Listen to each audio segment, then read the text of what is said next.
All right. Hello, everyone. Welcome to ActInf Lab Livestream number 37.2. It's February 9th, 2022. Welcome to the Active Inference Lab. We are a participatory online lab that is communicating, learning, and practicing applied active inference. You can find us at the links here on this slide. This is a recorded and an archived live stream, so please provide us with feedback so that we can improve our work. All backgrounds and perspectives are welcome here, and we'll be following good video etiquette for live streams. Feel free to visually raise your physical hand if you'd like, or use any of our emoji affordances. Check out activeinference.org to get updates on what the lab is up to, and also get more information on how to participate, or check out this Coda link if you'd like to see our past and upcoming streams. We're here today in stream number 37.2. It's our third stream after the .0 background video and the .1 group discussion we had on the paper Free Energy, A User's Guide by Mann, Payne, and Kirchhoff from 2021. And today we have a few things written. There's a couple sections of the paper that we didn't get to last time, and I'm sure everyone has brought some interesting thoughts. And of course, if you're watching live, please feel free to add any questions or comments into the live chat, because we'll definitely have time to address anything there. We'll start with an introduction and warm-up. So we'll say hi, mention anything that we're excited to talk about today, something that we liked or remembered or reviewed about the paper this past week, anything that we're wondering about, and as we just mentioned before we began, like, what does a .2 for a guide look like? So I'm Daniel. I'm a researcher in California, and I'm gonna think while others are speaking and then return to what the .2 can be, and I'll pass it to Stephen. Hello, I'm Stephen. I'm in Toronto. Stephen Sillett. I'm doing a practice-based PhD around social topographies and how they can be used in community development and theatre for development. And yeah, I'm looking forward to looking at some of the implications of how this might be rolled out in different types of contexts. I'll pass this over to Dean. I'm Dean. I'm in British Columbia at the moment, and as with all things guide related, I'm always interested in how we translate from the word to the deed, getting from a place of information that's curated to actions that are also maybe curated based on that bit of information. And I'll pass it to Blue.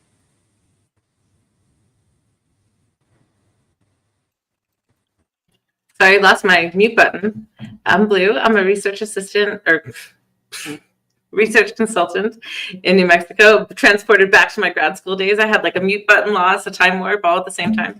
I'm excited to get into the sections of the paper that we didn't really discuss, like in particular, like using mathematics to validate empirical claims or justify empirical claims, and also kind of zooming out and evaluating this work from the perspective of a guide. And like, I think about the Hitchhiker's Guide and like, don't panic. And like, what are the things that we really like need? What are the essential components of the FEP and active inference that we need to communicate to others? And I'll pass it back to Daniel, who's going to tell us what a .2 really is. Well, what it really has been is the far side of the bathtub. The .0, we're kind of dropping into the skating rink, and then in the .1, there's an opening and we explore, and last week was an awesome discussion. We got to speak with the first author, and now we continue, but also recollect some of the threads that we opened and build inertia towards where we take it next. And I think there's almost no genre more appropriate for a .2 than the guidebook. Like, you put down in Dean's car manual metaphor, like, you don't hold that up when you're driving. And so papers, similarly, they engage our regime of attention transiently. You're not supposed to only be looking at the paper, so we're going to put this paper down. We're going to end this video eventually, and then what will be left with us? How will our generative model have been updated so that our policy selections are different, whether they're mental action policies related to attention or metacognition, or whether they're physical action policies. So I guess it relates to that quintessential .2 question of moving from the word of the paper that we're engaging in our discussions to the deeds. And what are those deeds? And then it's almost like this is an action-oriented framing of a .2 or of just what we're up to today. And then there's this asynchronous or not temporally binding element of, which is raised by the paper though, of what are the essential components of FEP and ActInf, and also the differentiation perhaps between the conceptual and the pedagogical. Like, are the pieces that are the minimal kernel of FEP and ActInf, is that page 1 on the guide? How does education, which is going to be the trajectory of a learner, relate to the theoretical apparatus, which is kind of like a building or some sort of structure that doesn't necessarily have a trajectory like format? So maybe just to return to this question though of the word and the deed.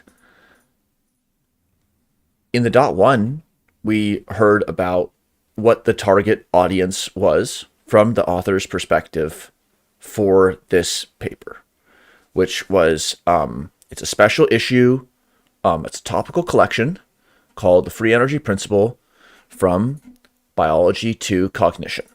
And we heard a little bit about how the editor made a request of the authors to write this special piece, and they also summarized it in their last aim. We aim to increase philosophical understanding of active inference so that it may be more readily evaluated. So within the philosophical domain, so that it can be evaluated.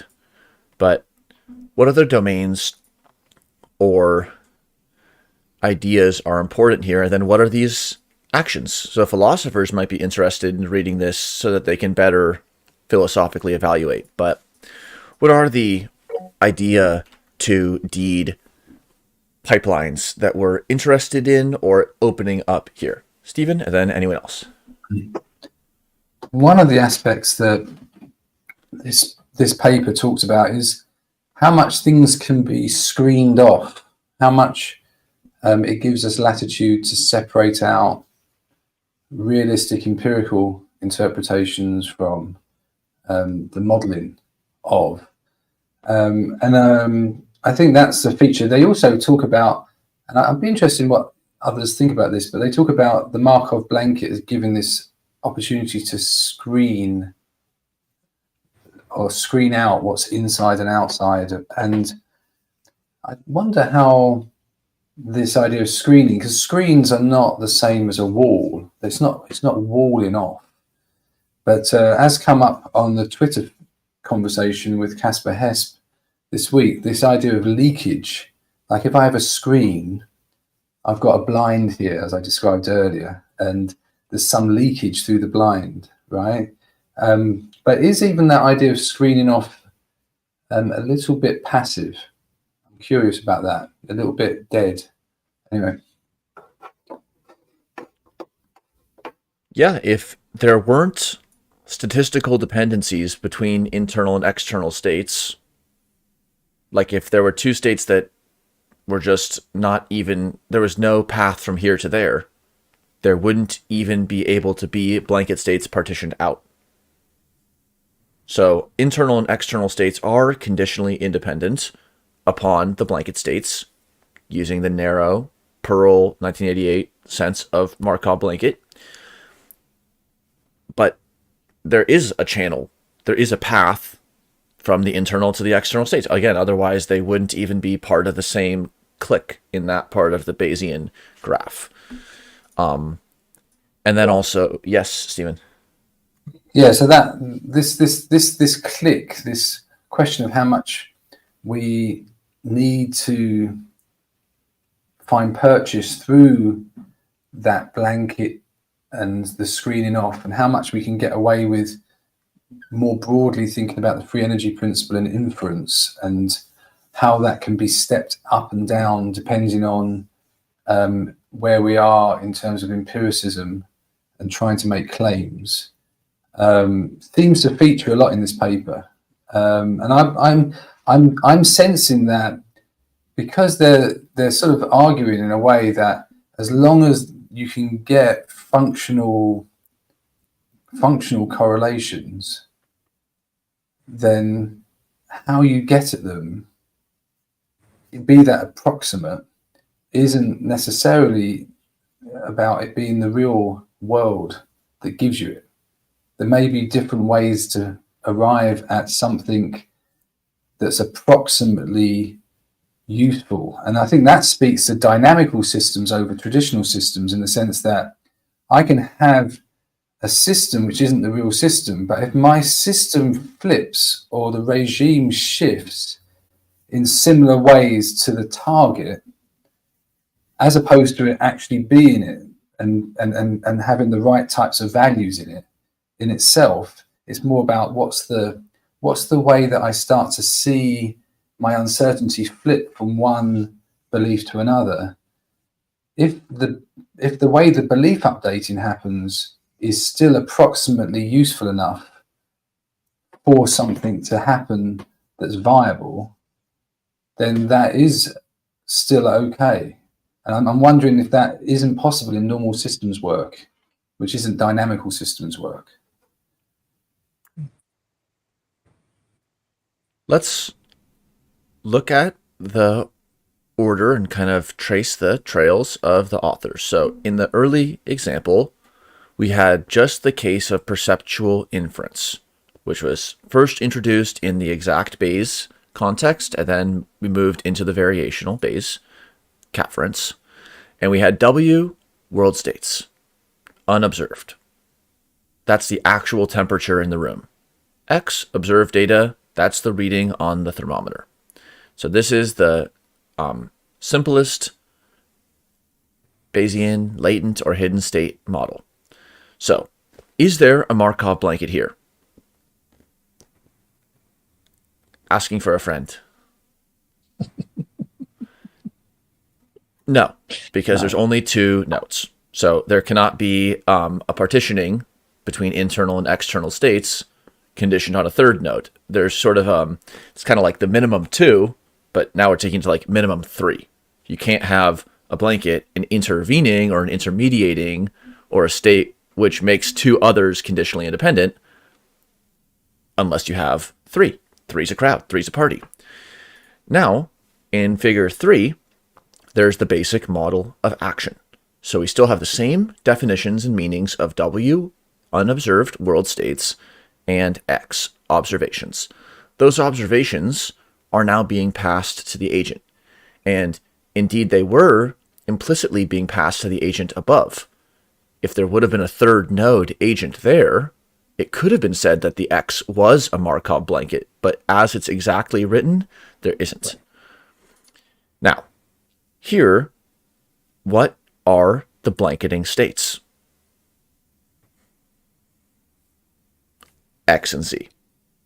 If you are conditioning upon X and Z, it makes W and the agents conditionally independent. And this is sort of presaging the Friston partition on the Markov blanket, which is to split up the notion of the total set of intermediating or conditionally independentizing states,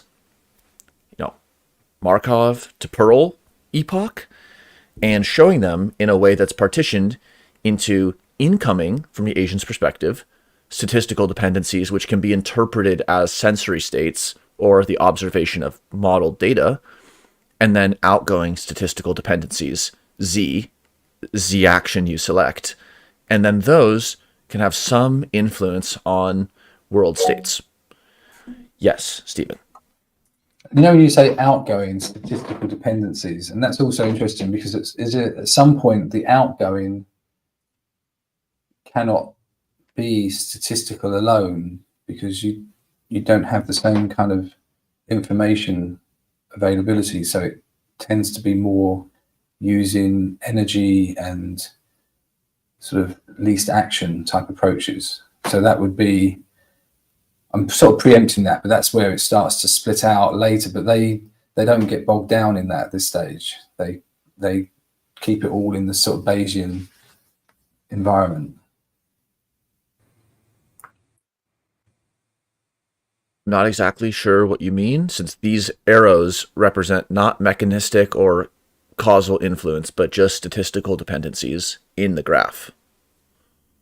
Yeah, I was thinking more when that becomes action, when it's then translated to be action. So then rather than sensory, which has much more sort of informational content, action could be seen as being more about what is more energy efficient, or starts to look at more the shape of the way that action happens. So, but I'm preempting that a little bit, but I'm wondering whether that is needed to be concerned about.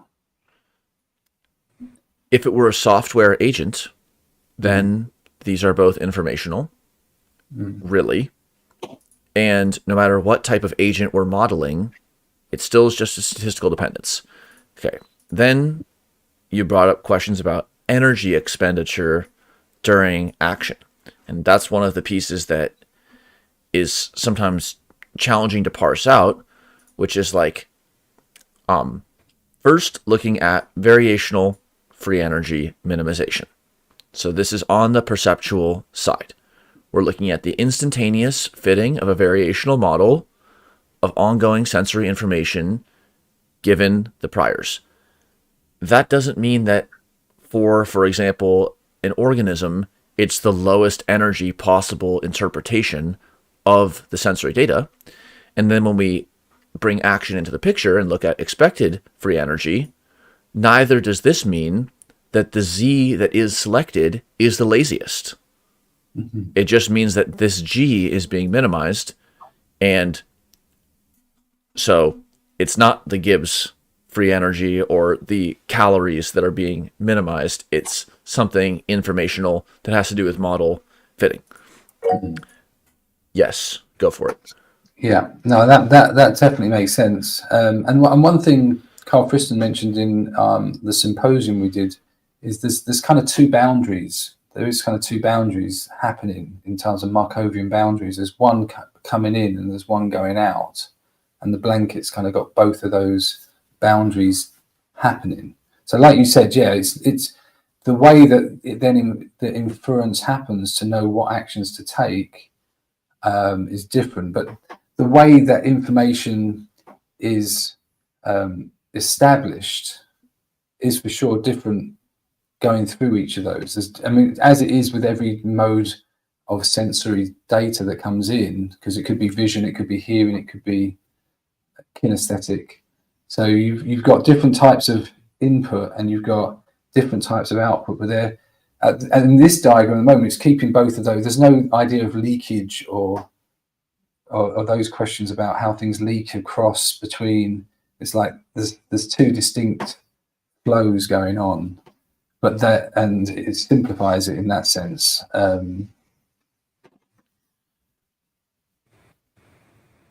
Yes.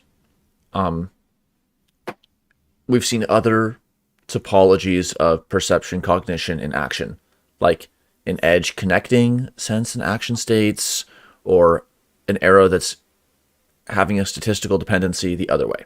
Okay, but just to return here, yes, Dean, go for it. So this is a question for everybody here. So Stephen, the first author, talked about the fact that sort of the backstory of this whole guide thing was to, and I'm putting words into it, but I want to keep it reasonably short. I talked too much last week. He basically wanted to be able to remove some of the impediments, and he pointed directly at some of the math that acted as maybe a kind of a bridge too far. And so he wanted to make that a simpler, maybe something that's more user friendly, and therefore something that people will take up or adopt.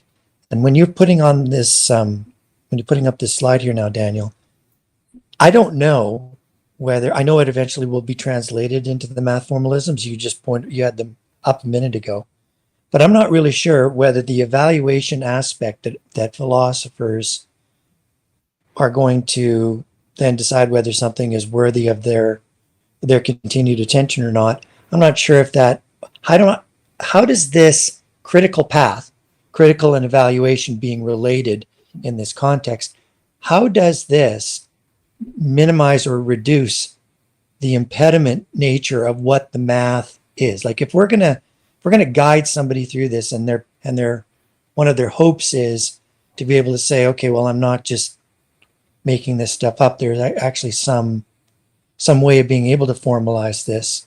How does that, through this kind of first step, become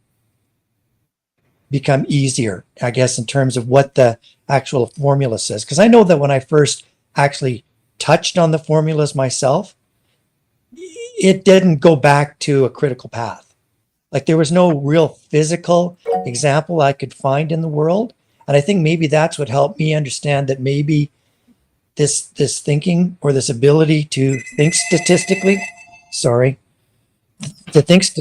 maybe that requires, as Carl also said, our ability to do the math. We have to be able to do the math, and the math doesn't get simple. So I'm wondering what people think about that. Okay, Stephen, if you have a direct response. Yeah. Well, I think that in some ways this goes back to a little bit before, where the math was. It helps us see why the math was put in at certain points by going even a stage earlier. So I think there is some use in that, because I think, like you say, there is a slight inflation in the way that the process theory then gets interpreted. And if it's already locked in too much in what's given to us with all the math, it's like, well, where did that math come from? And then that starts to get us involved in some of these earlier questions, because what's interesting here is, see, the blanket, I think of the blanket often as a method for transfer. It's a mode for transfer, just a bit like lithographic blankets transfer from an Anilox roller to a blanket roller, to a printed image and to the paper. It's transferring. Now, it also does mean that there's no direct contact between paper and printing plate, right? So it's screened off as well. But it depends which way it's gone at, you know. And in this case here, with these red circles, it's useful to think about, okay, well, there's something that's been inferred from the world, but that inference isn't directly accessible. It's not, that observed data isn't coming in as data. It's coming in as what's inferred to be about what's out there, which isn't the same as a signal. So it's like, how much is the agent able to have the environment transfer something onto them and transfer something onto the environment, and how much are they screened off from the environment? How much is the environment screened off from them? I suppose that's something that relates to that. Okay, thanks. So, Dean, you asked, how does the... Yes, do you want to go for it first? No, go ahead, and then I'll just follow up both you and Stephen. Okay, so you asked, how does the critical path, the linear pedagogical path that is traced by this version of this guide, reduce the actual or perceived impediments in an audience specific or in a general sense. So it definitely helps us see where math could or should or does or will enter the picture. I think it sets up an aboutness of the math. Like, what is perception about? This is a graphical interpretation, graphical meaning visual, but also like a network, Bayesian graph. And so if you're concerned with a different connectedness of terms, this is not the math you're looking for. Right. But on the perception side, if this is kind of how you're setting up the template for what you're wondering about, like what's out there, that's what this first image shows with W and X. What's out there and how do I act, or how does an agent act? That's the aboutness, which is not unique to active inference. That's control theory, cybernetics, etc. The stepwise guide element, it reminds me, I hope it's not unrelated, in high school cross country, the coach would say something like, well, the race is going to start and you got to get out there fast. And then it's the middle is the part where you need to be running and going hard. And then at the end, you got to push it and finish and run hard and everything. And I was like, you could have just said run the whole time. Was it not the same thing as saying run at the beginning, middle, and end? And so, but run really hard during the whole race. I don't know, coach. A whole race is a long time to run. Here, by breaking it into really specific stepwise changes to the math, like a piecewise defined function, there's an opportunity to pace and lead a learner, and then to accumulate or pause for divergence or prediction error that they're experiencing. Like maybe before this first train stop, someone has a question about that. Or maybe just graphically, when action enters the picture, somebody has a question about that. Now we could be talking about equations, symbolic equations that describe the W to X relationship or the agent to Z to W relationship. And then this paper is going to propose just one symbolic expression or several symbolic expressions that today we call active inference approach to addressing that question. But it builds up the aboutness in a stepwise way that even though it is conceptually no different than just saying, here's the action perception loop and the equations, which is pretty much what every FAP paper does. But by starting somewhere a lot more atomic, it allows the stepwise addition of the math in a way that's incremental rather than like, here's the apparatus, and that leaves much of it implied. Dean? Yeah, and I wouldn't disagree with anything you're saying there, but I do think that there's a not too subtle difference between stepwise and then the kind of step function, the leaving of the critical path, and now seeing a set of mathematical formalisms around a statistical distribution. And I'm just wondering how that transition occurs, because it doesn't seem like there's a natural ramp from following something clockwise or counterclockwise to being able to change things into alphanumeric ratios, which is essentially what the statistic, when it's written out statistically, what that does, right? The sum and the ratio. So if the impediment was some of the non-frequent math, and I'm not critiquing in any way what Stephen's written out here in his guide, but it seems like there's still some assumption on the author's plural part that you will be able to take enough from this critical path representation to see what it looks like when you're overfitting. Like, I like that there was a lot of explanation of what overfitting is, and then there was plunk. And here's the formula that overfitting looks like in mathematical form. So it's kind of a big assumption that the person who's reading this is going to be able to make that leap, go from this level of walking clockwise or counterclockwise to now suddenly being able to understand what all of those different symbols in that formula means. I'm not saying it can't be done, but I'm just wondering how as people who are trying to lay out something in a kind of step progression, how they assume that they can just sort of put holds into that big wall and people still don't have a fear of heights, right? Like it's still better than not having a ladder, but it doesn't mean I want to go up 40 feet without safety, right? Just because it's there. And I kind of see that in terms of how the transition works between this kind of this form of representation and then what the representation looks like in the math. That's a big leap, I think, for a lot of people. Thanks, Dean. Stephen?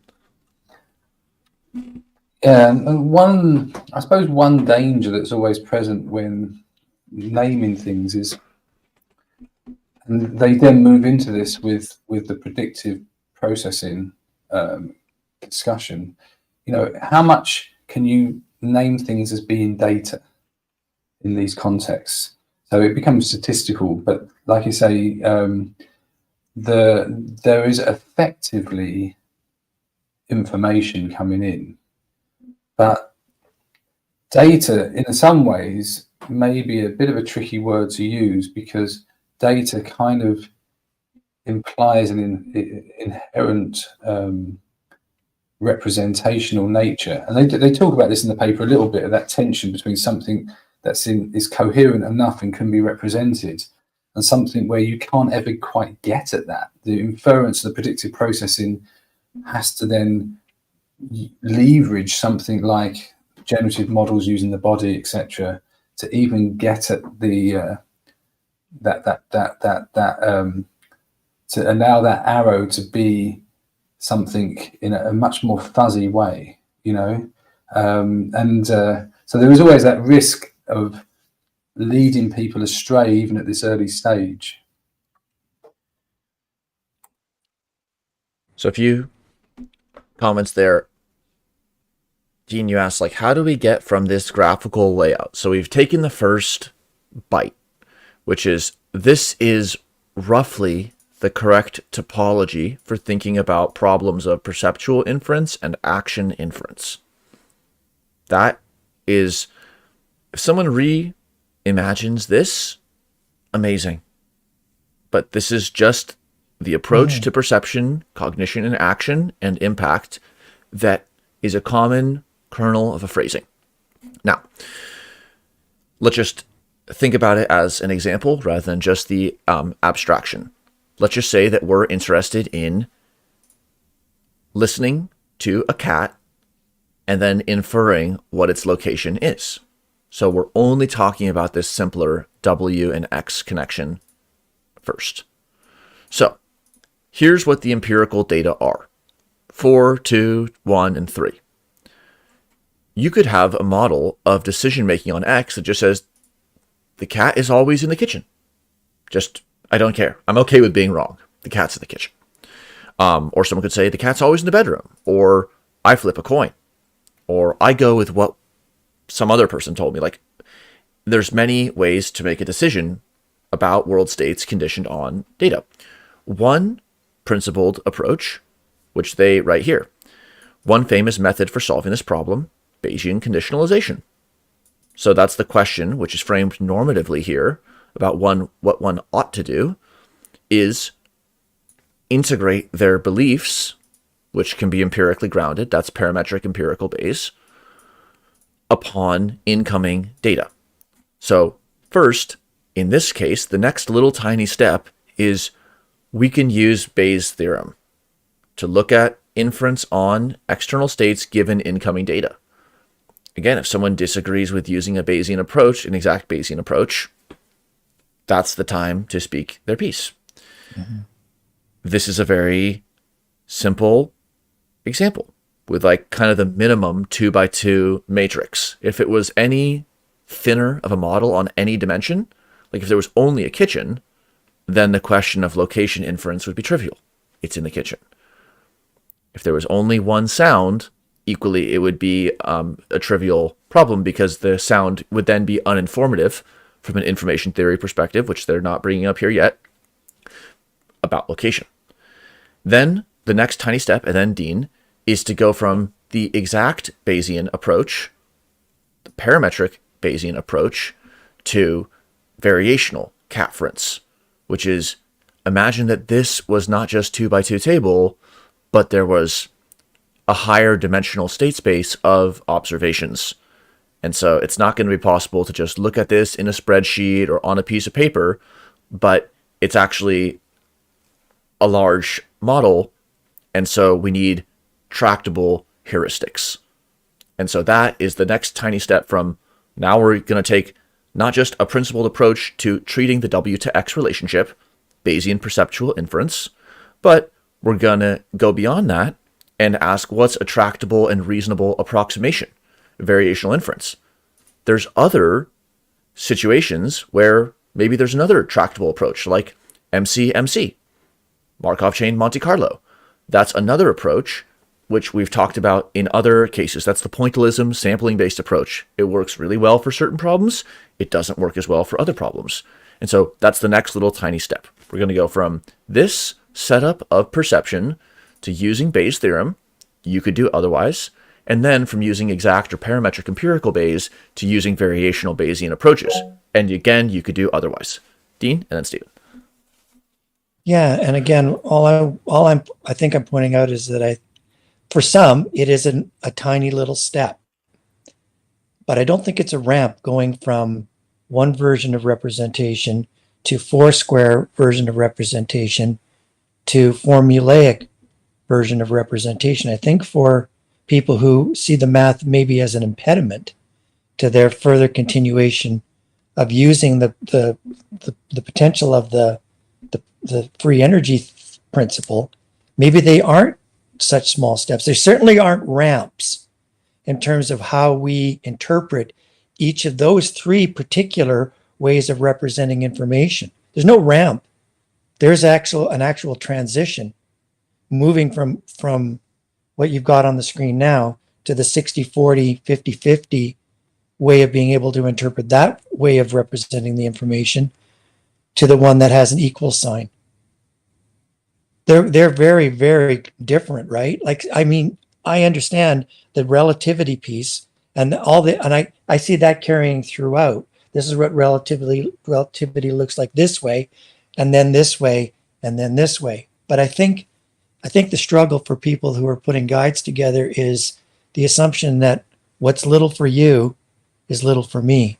And it isn't always that way. And I don't know if we can fix in that here in these labs, but I don't think it's something that we should assume is necessarily one small step for humankind, because I think the reason why the authors were asked to put 2 years worth of work in this in the first place was because the math is acting as an impediment.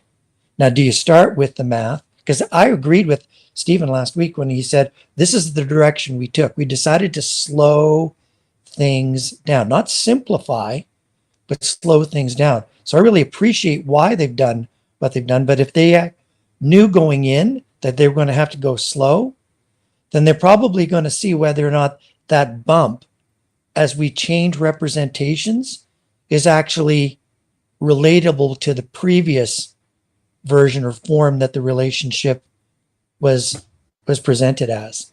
And I don't know that people necessarily do, like Blue's going to have say on this too, but she mentioned the arbitrariness of something that doesn't update, right? And so it doesn't retain its form. And should we just assume that we all saw the morphology in the same way? It's tricky. I'm just going to leave that at tricky, because I'm not sure anybody that's putting a guide together necessarily has the perfect way of being able to deliver it. Okay, thanks, Blue, and then Steve. So something that I think is interesting is the mathematical interpretations have like philosophical underpinnings almost, or maybe it's the other way around. So when you're looking at, like, for example, this difference between a probability distribution and a preference distribution. Like if the cat is in the kitchen 75% of the time, you can just assume there's like the underlying assumption that it prefers to be in the kitchen most of the time, right? Like, so because that's where the food is or whatever. So, and similarly, like in homeostasis, if I'm at 37 degrees Celsius, that's my temperature. If I'm there 95% of the time, you can assume that I have a preference to have a body temperature of 37 degrees Celsius. I think that there's that underlying connection, but it gets really complicated when you try to extrapolate to something like cognition.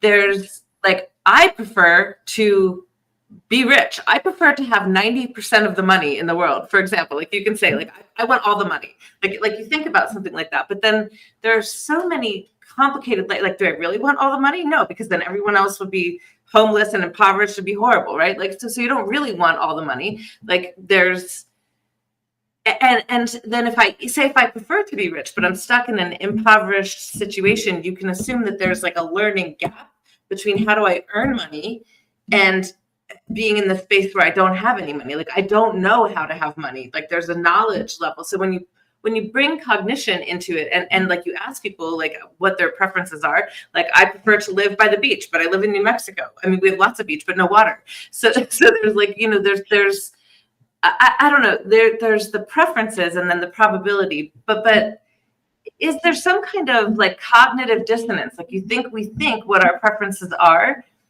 maybe not where our probability distributions are. Like I prefer to be by the beach, but 90% of the time, I prefer to be by the ocean, but 90% of the time you find me in the desert. There's some cognitive dissonance going on there. And so I think that the mathematical interpretations have a lot of philosophical implications that maybe, you know, we need to think about more. Like when is a preference distribution and a probability distribution different, and why are they different? Like what is going on when the preferences are not the probabilities? Thanks, Blue. Yes, this will take us soon to the tale of three Ps. Stephen, first. Yeah, very good points there.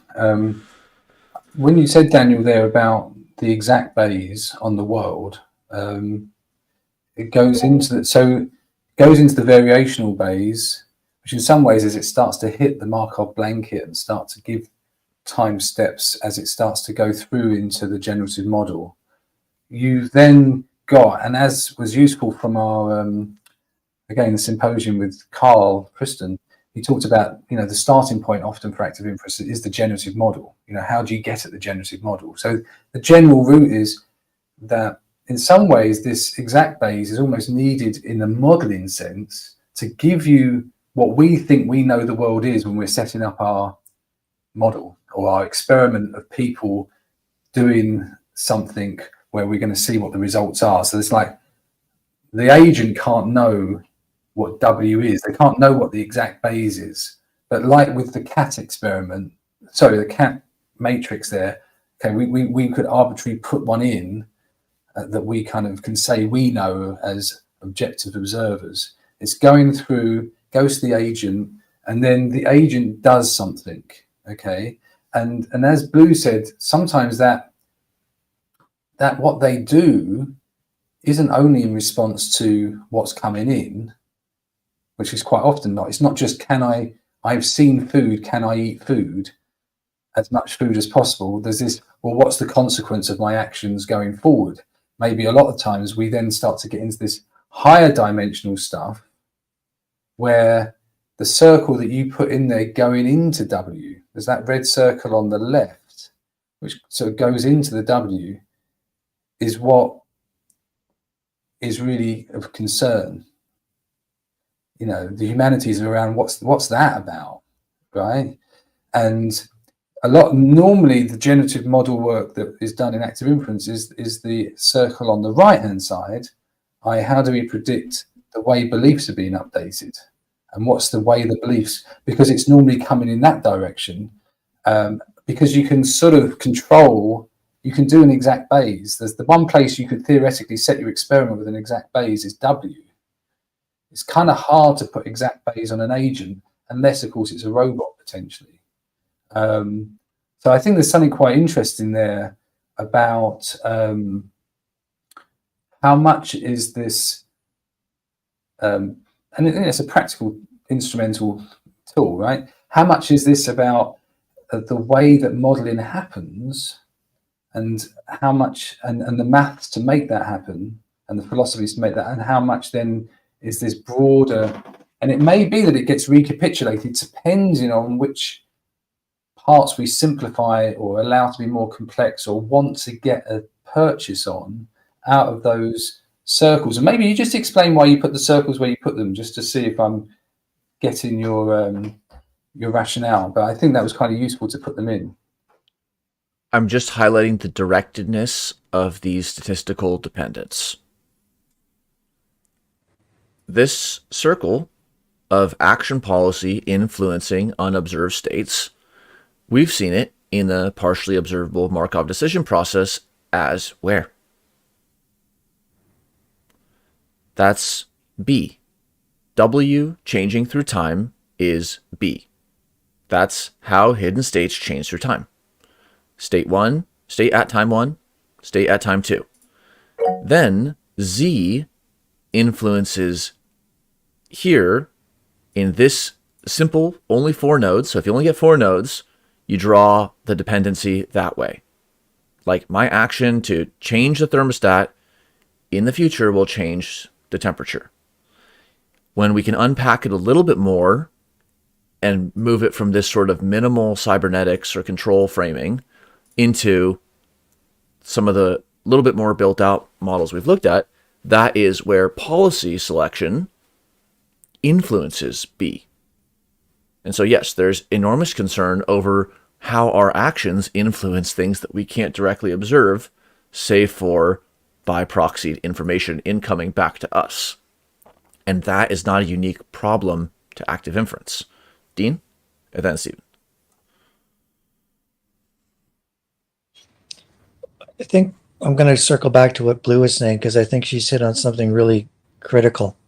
The whenness of this, I think, is what I won't say was the thing that Carl started on when he took his first nascent steps into trying to put something that we can hold on to, something that we can look at philosophically and mathematically. I don't know if he was thinking about whenness at that point when he started down that path, but I think the more we talk about it, the more we realize that, as a for example, in a guide use, I think a person who reads Stephen and the other authors' work have 2 questions. The first one is my use of time, the number of minutes I have to commit to reading the guide before I can then say whether or not certain impediments have been removed. Well, at the same time, and this is what I think active inference does, it also allows us to invert that first accounting of what we are doing with our time, invert it from use of time to time of use. Like, so if I do commit to reading this guide, what's the shelf life of that? Like, how long am I going to be able to take my takeaways and actually be able to apply them to different concepts? And then there's a fleshing it out part, which I think Stephen's kind of talking to, which is, so when we take all of this information and we embody it, what does that feel like? What does that read out in terms of our behaviors, etc., our reactions, our responses?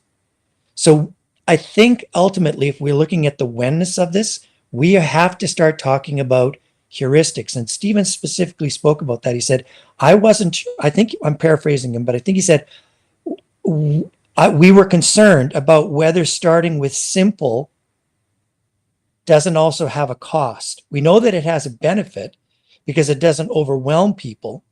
But if we are going to look at simple rules like heuristics, does that also have a cost? Now, he didn't answer that. I was just rewatching the 37 one before we came on today. But I think that's something here that Blue has now touched on, and I think Stephen is touching on as well. If we're going to put a guide together, when do the rules fall out? Do we assume that they fall out just by picking the guide up, or are they something that the reader or the user manufactures after having the experience? That whenness, I think, is what this active inference stuff is touching on, and it's, in some cases it feels pretty ruddy arbitrary. It's hard to tell the when of the heuristic. Do I start with the rule as my priority, or am I really trying to update, and I'm trying to come up with something that really applies at some point in the future that I haven't arrived at yet? And I know that sounds kind of not answering anything, but even with the statistics, it's hard to figure out what each agent is going to do depending upon what their bias is. Do they want to start with the rule, or do they want to develop one as they go along? And as the Bacillus axillus in 34, Axillus bacterium, showed, exact Bayes doesn't mean you get it exactly right. It means you're following a process, and with maladaptive priors, even accurate information coming in can result in a maladaptive decision making. So this is not Panglossian or Pollyannish. Just because there's an approach doesn't mean that it succeeds. Perfect, right. Yeah. So Stephen, then Blue. Yeah, so 2 points that sort of speak to that.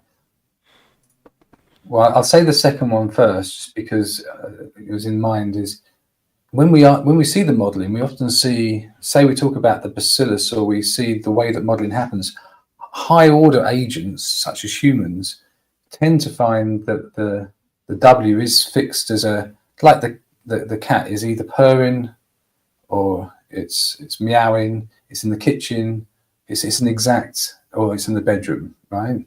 So it's a kind of defined exact Bayes kind of context, and then that allows the other parts to kind of still find some very interesting and tractable, useful trends, right? So as it goes through.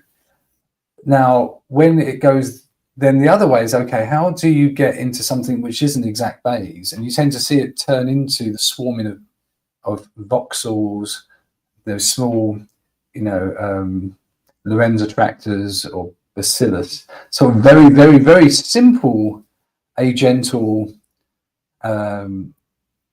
scenarios with very little degrees of freedom, because, and it's in a way trying to address that challenge of, well, what if you don't know if it's in the kitchen or the bedroom, it's in the doorway, and it's wandering around, and there's the time in between getting sensory information and the action is isn't in step. There's a lot more bleed out, and that becomes this kind of, how much is the temporal, and I saw this word from Caspar Hess, leakage, because there's a leakage out of that sensory input. Sensory, I don't want to use the word input, but the statistical dependencies coming in and the statistical dependencies going out. There's a leakage going on, which makes the modeling kind of challenging, though. At some point it becomes, okay, well, it's overwhelming, right? We might philosophically say somehow we are able to do something like that, and our biology has enabled us to overcome that challenge. But to actually put it into a model like the one on the right, top right there, it starts to become, and in a way maybe that's where affect comes in, as maybe, okay, that may be also true for us. That's why we need something like affect to hold together this sort of fuzzier kind of knowing, which can't be resolved in that such a solid way. So that's the first piece. The second piece, very quickly, is you put the red circle that you put next to the X there. So in some ways, that is what's like, while it's sort of, we're inferring W, what we're really doing is we're either inferring the circle there that comes in to the X, or maybe, and let's assuming what the arrow that's going into the agent is what's coming out of X, or is coming from X. So that's, in a way, the edge, isn't it? That's the kind of boundary that's being, the beliefs. When you say B, the B is about that, not strictly about W. There's a belief distribution on W and X. W is latent, modeled, unobserved states, and X is modeled, empirical, observed states. Right. Okay, Blue? So just to kind of riff off of what both of you guys were saying, maybe this is tangential, but when you talked about leakage, Stephen, it reminds me of like the information partitioning that we discussed with Majid Beni, and how there kind of always has to be some kind of leakage. Like if you have a complete information partitioning, you're actually like in a vacuum or a bubble. Like you're existing. There has to be some kind of leakage across the partition all the time. Like, and I've come to realize this, like we have to be sharing information with people that are, you know, how do we form a Markov blanket? How do the four of us come together and form this live stream today, right? Like we're sharing information, even though there's a Markov blanket that exists between us. And for some of us, it's thicker and thinner. Like Daniel and I will be often like doing the same thing at the same time, like even like, you know, separately, just because we work together so much. But this leakage is there. And then it also made me think about the maladaptive behavior that Daniel was mentioning. And so when you have this, like we always wonder, what is the cause of this maladaptive behavior? And this is something that we were discussing maybe a couple of weeks ago with Jason, you know, that what is the explanation for maladaptive behavior? And it always makes me think about the scale, right? Like in the situations that are utilitarian, like, you know, maybe someone sacrifices themselves for, you know, they jump in front of a train to stop the train to save the 300 people that are on the train. And so there's this maladaptive decisions do occur, but perhaps it's at like a societal scale, or, you know, like in a body, you know, one piece will die off to save another piece, like even in the brain. Like the formation of like the glial scar, I think of that, like, which it's like essentially like it puts a hole in your brain, but it's to protect the rest of the brain from the cell death that's happening in that center hole. And so, you know, it's there is this information leakage and even maladaptive behavior that I think are scale dependent, scale friendly. Thanks, Blue. Dean, and then we'll move to another section. Cool. Yeah. I don't know if we're at an inflection point with this, but I do want to bring this up again. I think that the leakage speaks to another metaphor that I brought up way too many times last week, which is in the point zero, which I think there is a filtering piece to this. I mean, this morning I put the raspberries in the sieve, and I assumed the raspberries would stay and the water would pass through. And there were parts that I didn't need. Like I wasn't trying to make raspberry water. I just wanted to eat the raspberries. And I think that if we understand that there's a minimum of two aspects to when we're talking about active inference, I think we do ourselves a favor. And I think we do ourselves a favor for writing guidebooks about active inference and free energy.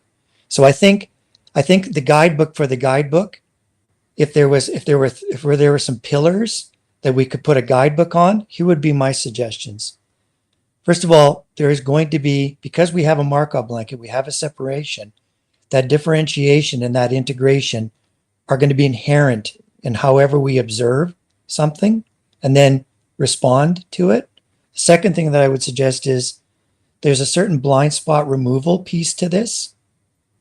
And I mean that in the context of, say, something like change blindness because of over-attending or under-attending, and where he talked about overfitting or failing to explain. That change blindness now becoming a greater awareness availability, because we don't necessarily have to lock in prematurely or wait too long. There's kind of a sweet spot that active inference is trying to say exists. It's not perfect, but it's better than not having a sweet spot. Third thing I would say is, if we're ignoring the foraging aspect of this, if we expect that the framework is going to be another frozen meal, then you're going to get the quality of a frozen meal. If you're willing to forage around the perimeter of the store, you're going to come away with a whole different experience. It's more time consuming, but in the end, it's like learning to fish. It's a whole different way of trying to process those uncertainties, right? So I think at the end of the day, what pops out, or when we decide that we can actually say somebody is using active inference, whereas before they weren't, I think what they do is they come up with a new sense of what rules, which are being updated, which are being modified, which are being iterated, and sometimes even being extrapolated. We have to really focus on what that means under particular circumstances as we move from place to place. So again, I'm not sure. Maybe that's not being fair to the people who wrote a 60-page guide for philosophers. But I think if we're going to look at the foundational things that are going to be able to tell whether or not we're actually doing and using active inference, I would think that at a minimum, those 4 things are going to be present. Starting with the filtering thing, because again, if it's not a minimum of 2, I think we over-reduce. We put a frame around it, but we don't actually know what's actually a gradient descent and dynamically stable within that. So just something to think about if we're going to write guides. Thanks, Dean. Okay, Stephen, specifically on that, and then we'll go on. Yeah, just referring to this idea of screens, and it comes back to the idea of screening off or filtering. Or I think that the X and the Z here, there's a question we often, in this particular context, they are talking a lot about screening it off, and it seems to be, whereas in other contexts, say Axel Constant's work, I feel like it's trying to extract as much as possible from the informational potential in an environment. And I think that's important, isn't it? There's a very different. I actually used to work as a print broker, so I had to fire up these big presses, and it takes 1,000 copies to get the magazine actually starting to print properly. Like the rollers and the blanket has to get inked up and everything, and you've got all this waste. Eventually, you actually get something that looks good, and now it's running. So you've got 1,000 wasted copies. Basically, you're trying to extract as much as possible from the inked up print cylinder. Right, this is on a big press. Now, in that case, then you're trying to get as much information basically across into the paper. Now, there's other cases though you can imagine where it's, I don't know, someone's taking a video and there's bright lights going on, and there's, you're trying to filter out, like we say, you got bright light, you're looking at the sun, you've got to filter out to see anything. In that case, you're still trying to get your sensory data in, you're still trying to work on the action policies, but both X and Z in a traditional blanket is a dead thing, but how much is X and Z, how much is that a living kind of process at certain times that is moving? I mean, you could say it's doing a bit of everything, but how much is it trying to screen out noise and bring in, and how much is it trying to extract, from Shannon entropy and stuff like that? So, I thought I'd mention that. Yeah, it makes me think of like being on the phone with somebody, and it's like you're both trying to pull as much information out of that limited channel, put as much into a limited channel. And so let's go on to justificatory links between or among dialectical categories. So we'll do some slide play. We have 3 types of claims. Dave, I hope I'm using the word appropriately, that they're domains of claims. Mathematical, red, empirical, blue, general, green. Okay, so no commitments, but can somebody just give a specific, concise example of where we see one of these cross category statements. It can be in any direction amongst the three. Where's a case where somebody uses a mathematical, the first part of their sentence is mathematical, and then the second part is empirical, or vice versa? Where's a situation where the first part of someone's sentence is mathematical and the second part is general? So I'm sure that many have been said even today, but let's try to get a few really specific examples so that people can just learn to identify these kinds of sentences, and then we'll be evaluating what they mean. So Blue, go for it. So nothing that's been mentioned today, but the p-value of 0.05, demonstrates that whatever my claim is in my experiment is significant, right? Like, so that's something that's all the time. You see this statistical, justifying the empirical, and less so. I think we're coming away from the significance of the p-value in scientific literature, but you see that a lot. So where would we put where would we put statistics? What domains does statistics jump among?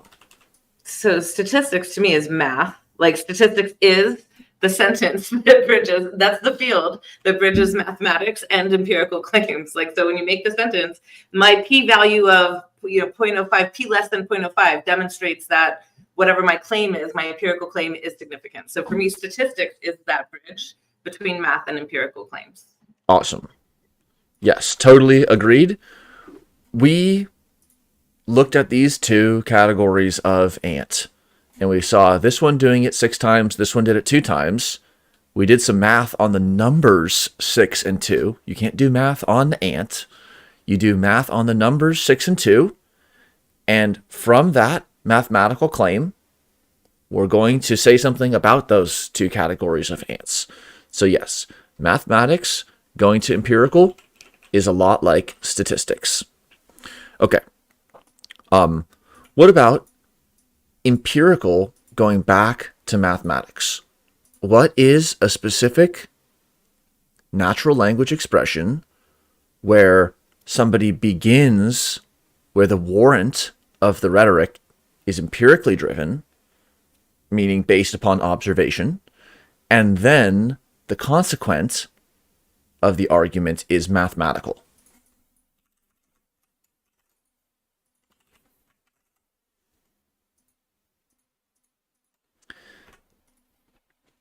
How about, because the organism is maintaining body temperature homeostasis, empirical, it is the case that it is doing predictive processing or active inference. So here,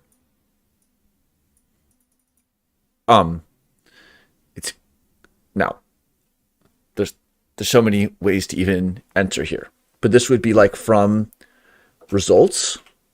That's the hallmark of starting in empirical, is you're starting with something that is almost either trivial or just simply a fact or observation about the world.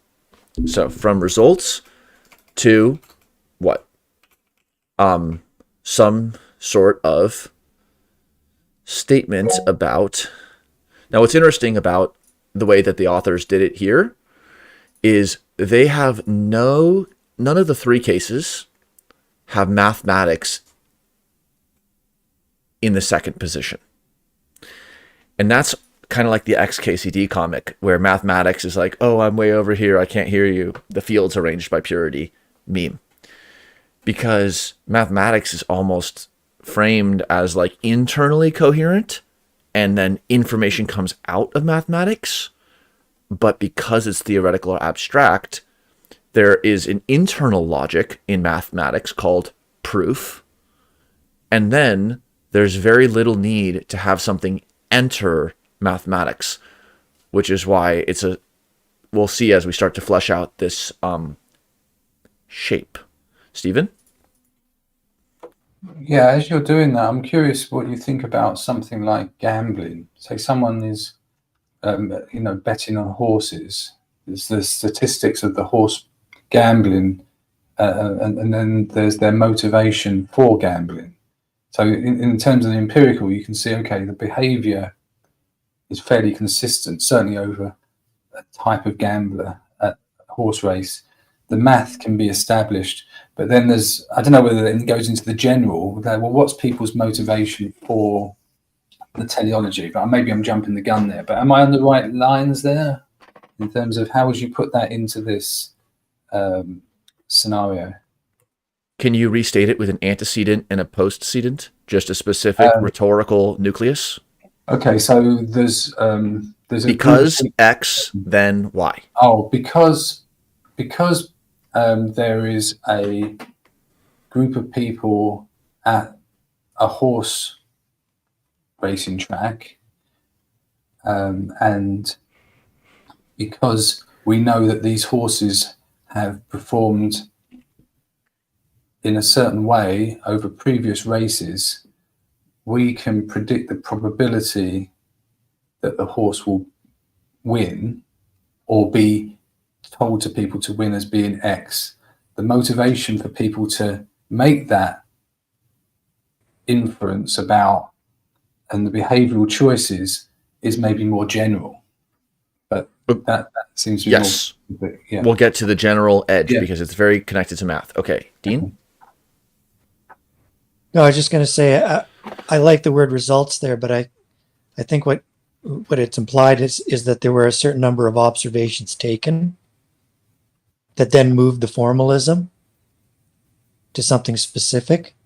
Am I just confirming something, or am I putting more in there than needs to be? I had a really similar question. When you're talking about going from empirical to math, to me, like you brought up the idea of like a probability density or like a non-equilibrium steady state, and like that's immediately what came to my mind. So I don't know if that's echoes what Dean just said. Yeah, it does. Let's get at the distinction between general claims and mathematical claims. So math is sometimes seen as general, and when ideas are framed mathematically, indeed, there's a lot of overlap. But the authors do separate it out. It's in section 4.2.2. So what would be like an example of going from a mathematical to a general, because math, then general, or because general claim, then mathematics? Well, you can talk about the rate of acceleration due to gravity, and then make the general claim that if I go from this height to this height, I can expect to hit the ground at a certain rate of speed or something, I would imagine. Okay, great. I'm going to also pull out just two examples from the paper. Yeah, from the paper. So here we go. So we're in 4.2.2. So there's going to be two examples given. So again, we're looking here at math going to general, and then we'll see if we can run it back. So how can mathematical claims justify general claims? Ramstad et al. 2018 assert, the FEP is a mathematical formulation that explains from first principles the characteristics of biological systems that are able to resist decay and persist over time. First part of the sentence, mathematical. Second part, general. It rests on the idea that all biological systems instantiate a hierarchical generative model of the world that implicitly minimizes its entropy by minimizing free energy. I almost see the reflection in that sentence. That because of the hierarchical generative model, which is a general claim, though a formal one, then there is a mathematical implication. So maybe we can put this Ramstad 2018 here. Okay, and then here's the second example that the authors raise in the paper. Axel Constant's contribution to this topical collection uses a mathematical claim to make a general claim. On the basis of a numerical example, he argues against the claim that minimizing free energy entails life. Rather, he believes the converse is true. Life entails minimizing free energy. we read and loved that paper. And that's very much related to the quote, like, one ugly fact destroys a beautiful theory or something like that. Now, is an example mathematical or empirical? If it were just on the basis of a family of equations, he argues against the general claim. But then again, isn't even the family of an equations an empirical observation from the domain of math? But we'll put it in the section that they had it. So in these cases, we're using specific math examples. And that was sort of the provocation of 34 and Axel's paper, which was like, I did a math example. So that's kind of resting on both the empirical and the mathematical. I did a math example, and now I'm going to make a claim about a general topic, which is the relationship between free energy minimization and life. And so that is certainly moving in this direction. Whereas, so because math can be abstracted and generalized, there's often similarity here. Because math rests upon specific examples, even if the examples are, some examples are more general than other examples, it still can be said that they're empirical. Not exactly in the way that cat location measurement is, but still it is the case that math produces results. There can be a results section in a math paper. What about this third edge? What's the relationship between general and empirical? And let's leave math out of it. Blue? So this is something like, I think about like what Dean was saying, because acceleration due to gravity is, negative 9.8 meters per second squared. When I drop this apple, it will fall to the ground. Like that goes maybe empirical to general. When I drop the apple, because when I drop the apple, it falls to the ground, comma, yeah. Gravity exists in the whole universe. That was quite a jump. Well, because apples fell in, not down, that's flat Earth. Because apples fell in, gravity is everywhere. Okay. That's one example. So then I was thinking of like a sort of ants evolution example. So the general to empirical would be like, because of the way that evolution by natural selection is, ants optimize task efficiency. And then the other direction would be like, because in my experiment, 30% of the time ants were observed to be doing this, selection has been acting on ants. So these are very interesting because are there some edges that we rest upon more? Like what if we could just number these edges 1, 2, 3, 4, 5, 6, and then annotate? And people could have different perspectives on it, but we could annotate papers in different areas. And okay, if you're just doing 1, 1, 1, 1, 1, 1, 1, 1, 1, it's like a one-note paper from a structural rhetorical perspective. Under what situations is that preferable? Not preferable? Are there certain edges that are weak? Are there pairs of edges, like a chord that we want to play together? Just like the Ramstead, it was like sort of forwards and backwards. Law of the jungle, law of the pack. From the mathematics to the general, and then instantly a grammatical reflection from the empirical into the mathematical. Okay, Stephen, then Dean.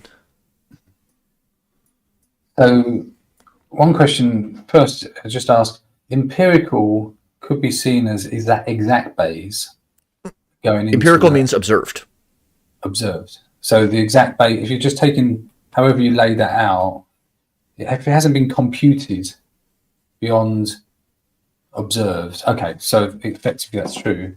Okay, that's the first thing. And then general, in most senses, is what we might call inflated or higher dimensional. So we go, generally speaking, the models are empirical from observations into math, into generative model, into some general pattern of action selection.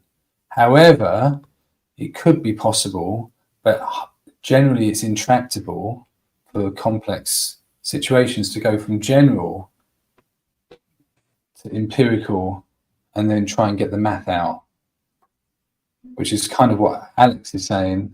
It's like there's a general principle that empirically plays out, but good luck finding the math to show it outside of a bacteria.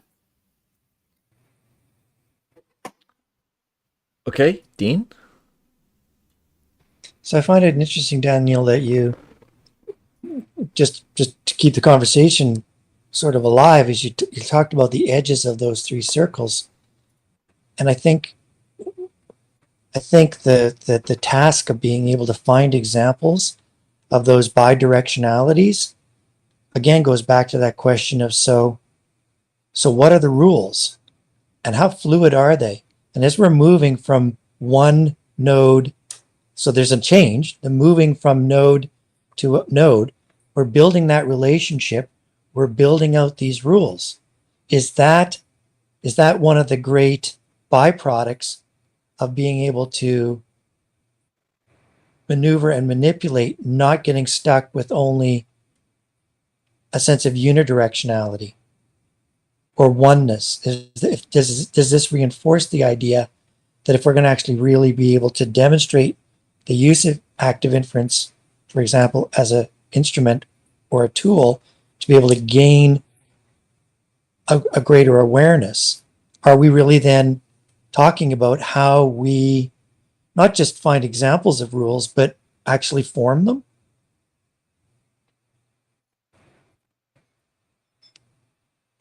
Because that's what you did. That was the exercise that you just went. You just built a whole bunch of rules. I know we've laid them down on the slide as examples, but those relationships now they're not even bridged, right?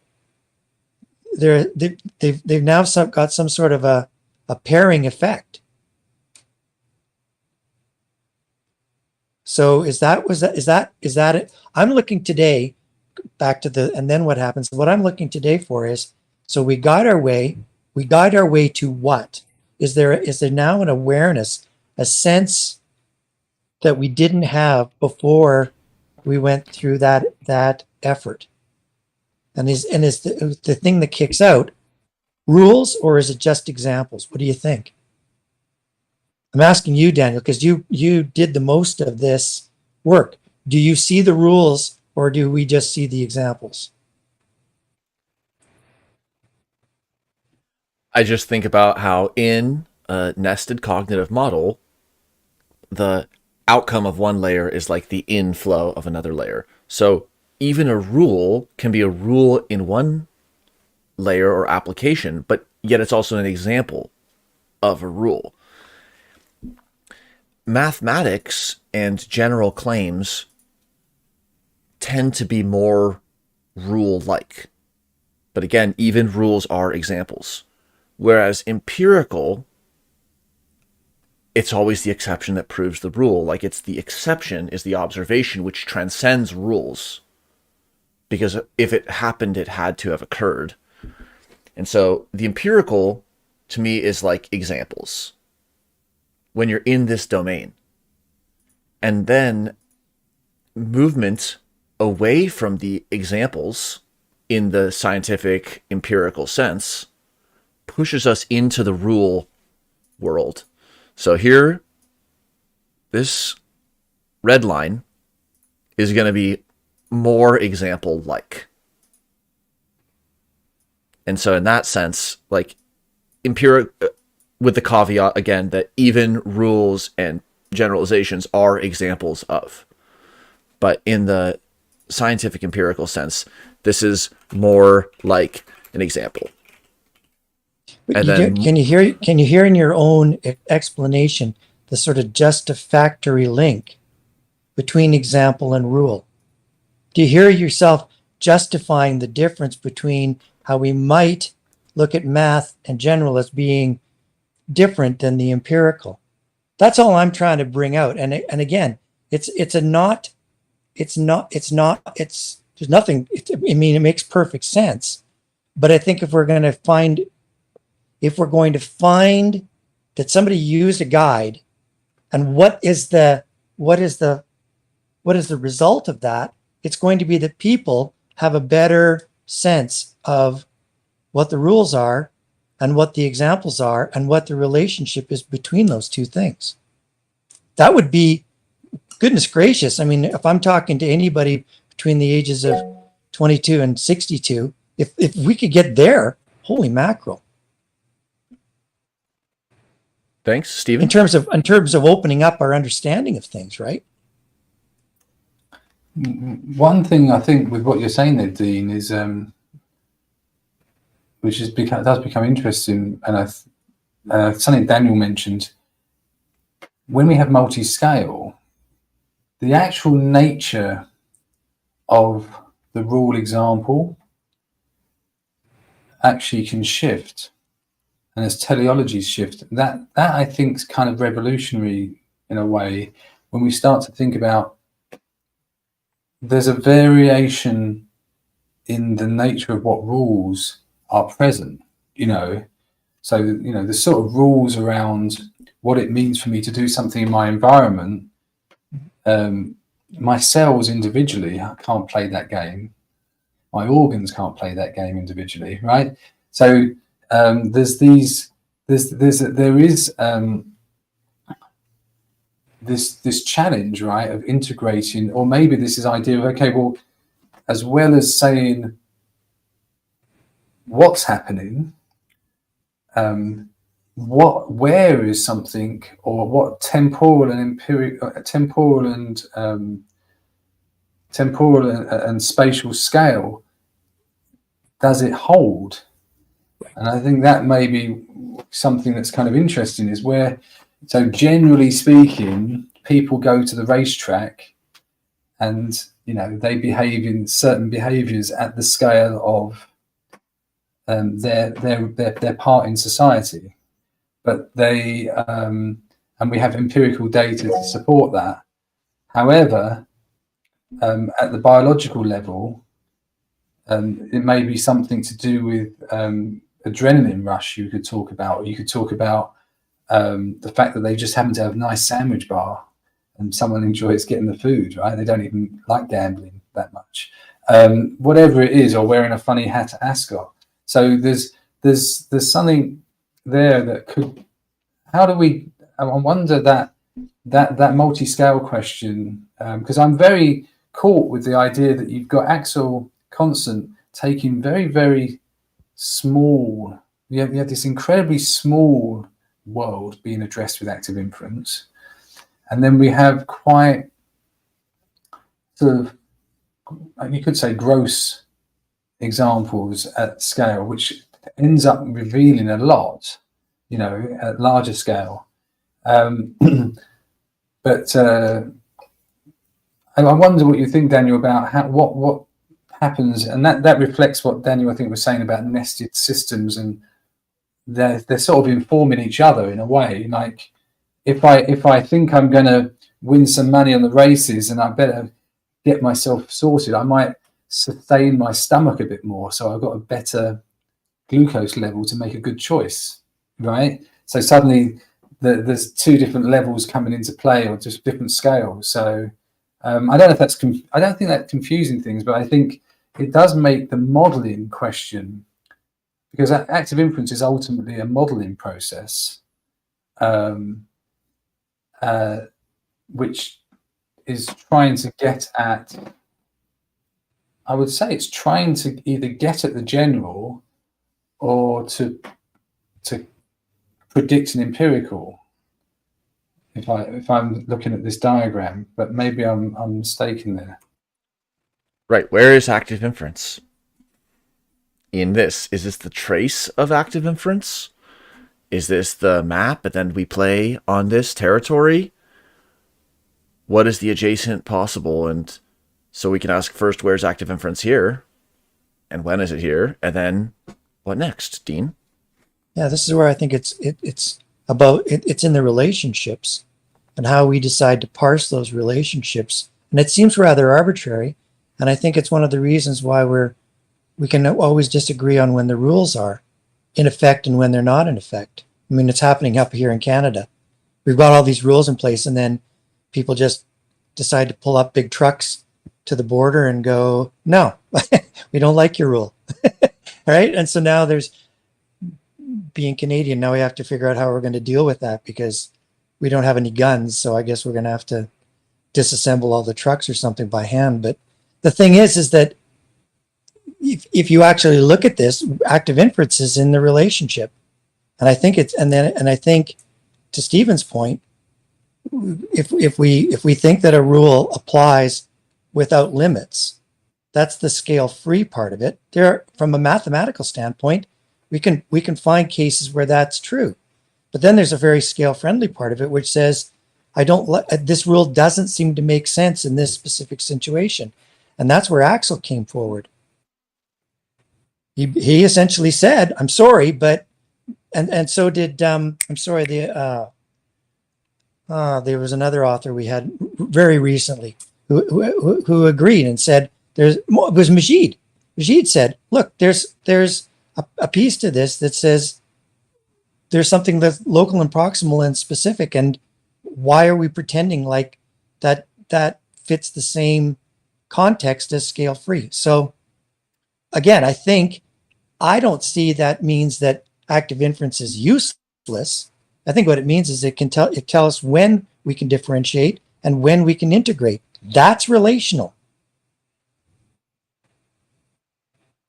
So one thing this made me think of is that we're reading a paper on free energy principle, active inference. Look at the roadmap. There's no dialectic within a domain. The claims are listed, but it goes immediately to the relationship. So it's like minimum 2 domains. Okay. Now, it makes me think about the structure of scientific communication. So in the results section of the paper, so the introduction might have a lot of general and empirical claims. Selection acts on ants and look at their mandibles. And we know this about niche construction and look at how they do it. So that is like a very introductory piece. There's not often formalisms in the introduction of the paper. So that sort of blue arrow, general and empirical, is very introductory in its scope. Then the results section of the paper is like Blue mentioned. It's about like empirical and math. We saw it do it 11 times, and here's the p-value. And then we did this, and we calculated the model. And so it's like, it shouldn't generalize in some senses. And then in the discussion, there's probably all edges in play, but especially math to general, because it's now been generalized beyond the mere empirical. Because we saw a p-value in the difference between the nestmates of this type and that type, it does say something about evolution, or because there's something happening at an evolutionary time scale, it's consistent or inconsistent with our mathematical summary statistics. Yes, that came from empirical, but that edge is more in play. Dean? And that, in simple terms, that's how and when we fit PHIT, the rule. And that it does return us to the third P. But I think it's, so we'll kind of close this section on the 2.4, whatever it was, with the links amongst the dialectical categories. Active inference as a transdiscipline, all of these are often in play. And it's almost like if the paper would have just been lists of empirical observations, there'd be nothing contentious because it wouldn't make any general claims. That would just be called a data set. If it were just general claims, it would be just philosophy. And that's not to say philosophy is easier or simpler. It's like it doesn't trigger anyone's domain crossing alarm. But like mathematical biology, that does raise people's alarms, or generalizing from math, you're saying that because of the free energy minimizing, that there's a general imperative for information foraging, or relationship between the general and the empirical. Of course, always fraught in empirical science. Okay, you measured in that laboratory study with those undergrads and that stimuli, and you're going to say something about aggression. So it's just very interesting because active inference does lay claim, or at least lay play, to all these areas that it raises alarms on all sides. But how do we take that alarm pheromone and attention and then just align it with something that's going to be a public good, rather than just let it fizzle? Stephen? That's very helpful. And the nature of action and the idea of teleology, as soon as that comes in, I don't know if you can avoid being in the general. Now, maybe active vision that's just doing 1,000-dimensional interpretation of a data set, can stick with empirical math. It's either recognizing a photo, it's not recognizing a photo, doing some deep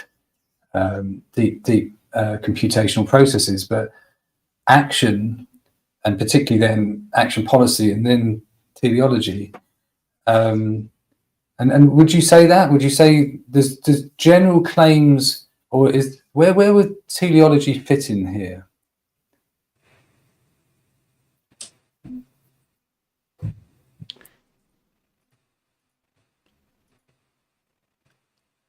Teleology is never directly measured. Is that fair to say? So it can be in green, but it cannot be blue. One can say, I observed, sorry, blue, but I chose the colors for a reason too. One could observe the animal trying to swim to the surface, and you can say, well, the teleology is obviously not to drown or something like that. But that's actually structured as, because I empirically observed the swimming behavior, I am going to make a claim about the teleology. So, I would say teleology is in a general case. Even another spin on this one would be empirical is like X. This is the data that we're actually observing. General is unobserved. You can't observe things that are general. You're only observing what Blake calls the minute particulars. W. What is math? Math is, in the examples that we looked at, it's like the process. Oh, wait, active inference. It's a mathematical process theory. So math is a process of inference that, yes, connects to generalities. And this is not hard and fast. I hope it's not being interpreted in the most rigorous way. But it does generalize because it has to be like the intermediating blanket. So let's pull this W and X back in here. All right.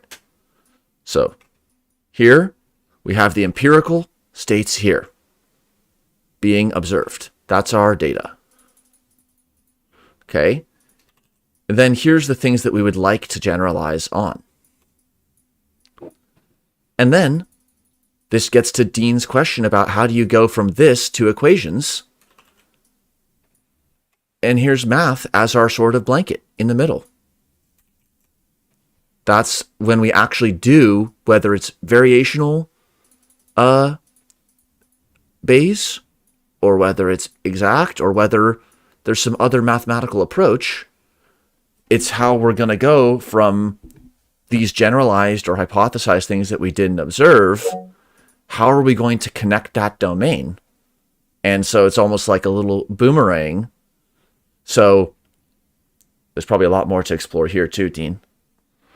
I just like how this has come together, because math, as we said before, well, as I mentioned before, I think in the author's mind, the motivation moving forward on the paper was math could be a vehicle and it can move the process along because it is a process, or it can be an impediment. The other thing that's really interesting here is because it's in the middle, isn't math got a lot of rules in it? I mean, come on, right? So again, I don't think we're contradicting ourselves. I just think we're asking, so again, what do we allow to pass through the sieve and what do we hold back? And then what assumptions do we make about the sophistication? What's the minimum amount of sophistication around the math process that one must have? Dr. Carl Friston said, you must have a good grounded sense of what the math is if you're going to go forward. Like, he didn't couch his words. He said, if you want this to become a vehicle and not an impediment, you're going to have to get familiar with the math. So, and sometimes, oh, the math is not the territory, important contribution in memes for sure. If the debate were about whether territories were maps, it would be the silver bullet to simply claim that the math is not the territory. But it's like, right. And we want the map so that we can take action and be on our road trip or whatever. So it's the math is not the territory, while it's the conclusion or the second part of the rhetoric for some, especially philosophers who might be interested in what is really out there. Because the math is not the territory, comma, then what? That's like the .2 of ActInf, which is, instead of just debating, because of homeostasis, what can you really say about teleology? And because of allostasis, does that contribute to a new understanding of niche construction? They're all important questions. But then where do we go when we put the math is not the territory as our antecedent rather than our conclusion rhetorically? Stephen? Yeah, I like when you put here, so first the math, I totally agree. I was thinking that a vehicle, I was thinking it also takes a different, so for instance, say I have $1 million, it gets picked up, it's counted, it's picked up in a car, taken somewhere, and then it's counted as $1 million. The bit in between, it's not math, it's just stuff, right? But in this process theory, it's in a way, in the model, it's the math is enabling, and it could be an entropic process, it could be math in these, maybe some sort of virtual numbers way or noise way, but the math is the vehicle for the data, right? There is no data, there is no banknote, right? There is only a process which enables the general to the empirical, and the empirical in this context is a modeled empirical. In a way, what we're saying is we're going to take most of the models that we see, there's a very simple general idea about behavior, say Ryan Smith's idea about how the heart behaves, how the gut behaves, something about how access consciousness or access awareness is achieved, some general thing. And then we basically do what we might call a modeled empirical. But you could flip it around the other way and you could have, the real world, we could have a high dimensional empirical outside there. What's the general W? What's the general X internally? What's the general, which is what we use as our heuristics? Which could be kind of interesting as well, which is maybe more in the action, because this is coming in on the sensory, right? But I think this is quite helpful. Would you say that's true? It's a modeled empirical, what we get on in terms of how we work with it in the active inference. I mean, looking back on it, is there anyone who disagrees that empirical is always as modeled? Like, it's kind of funny, like, now I want to put a little red guy always intervening on this edge. Little blue guy always talking about specific examples of math and generality. And then, the generalization is we use the inequal variance t-test. So we generalized to connect the empirical and the math. Dean? I really didn't want to go there here, but I have to. I was way too excited last week when I had a little thought bubble and said, wouldn't it be cool if Stephen Mann and Connor Hines, if we could get them in a room and instead of them talking about what they know, get them to go through this process, because that's essentially what we want to do is we want to have that little guy pop out as opposed to the one who knows so much in a dense way about their math or so much in a dense way about their philosophical guide, because that's when the true grasp of what the potential is. And it's not about always having the right answer. It's coming up with the best answer in that moment, right? And if we could get more of those kind of situations, I think people will actually come away feeling even more confident, because that's what this is about. It's about confidence developing, I think. One thought on that is like, it's possible to stay purely internal to math, and that's the internal logic of proofs. It's also possible to stay internal to general claims and do philosophy. Is it possible to stay purely within the realm of empiricism? In the trivial case, yes. If you're just aggregating data sets and never interpreting them, yes. But empirical in application must either connect to a general question, like, again, we observed the ants and now we're going to talk about evolution. So that's still qualitative, but it's an edge. And then it rests on math when it's more statistical and on generalities when it's more conceptual. But it's just sort of interesting that the internal logic of empiricism is basically just data integrity. But it's like pre-interpretation, which is perfect for it being X. Yeah. Whereas there's a whole guild structure and discipline around internal mathematics and internal generalizations and philosophy. And so it's like, I also really agree with that, having them, I thought you were going to say, just get them in the same room and then just talk about food or music or something like that. No, but I know what you mean. Have them, and just like, we're all learning by doing in this space. And to say that this is a lifelong journey would just be a total understatement. It's broader and deeper than that. So how do we recognize the complexity of this arrangement, as well as the adjacent possibles, other ways that it could have been made, other end states that we could have reached, bringing in any number of fourth points to make a tetrahedra, any other number of orders of paths that we could have done to reach this point, like if we had started with these little dots and then later added the arrows. And how did we start this whole thing? With examples of each edge. So getting to the super like fractal multi-scale level where, and we didn't even add any formalisms or mathematics here, but we could have done some pseudo code or some pseudo equations to really start to link this and to lean more on our mathematical leg. And that's the whole thing that you just said about confidence, Dean, which is like, this is the space that we're going to be bouncing around. And you can ignore statistics and you can just have an emotional response to p-values and stuff like that, but you will need that as part of the journey. We can't just be like the post office vehicles that don't make left turns. We have to make all of our tools available at the team level, and then trust that with like distributed cognition and with guides and wayfinders and peer facilitation, that like we can make it work despite how vast this area is.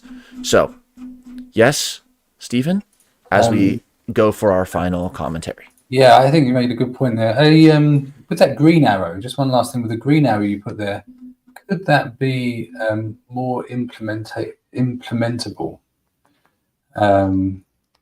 Like it becomes more implementable as you go that direction, away from the math, with a mixture of general and empirical. Just curious. So the arrows Yeah, the arrows, I mean, again, it's open to interpretation and other ways it could have been done. I was thinking, what links up math and empirical? They're both more numerical. That's the bottom edge. Okay, what makes math in general similar? They're less example-like. And then what is the similarity between empirical and general? So what is not just pointing, what's the arrow that doesn't point to general? But what's the arrow that points between general and empirical? And what distinguishes mathematics from general empirical? It might be its formalism, but general is it.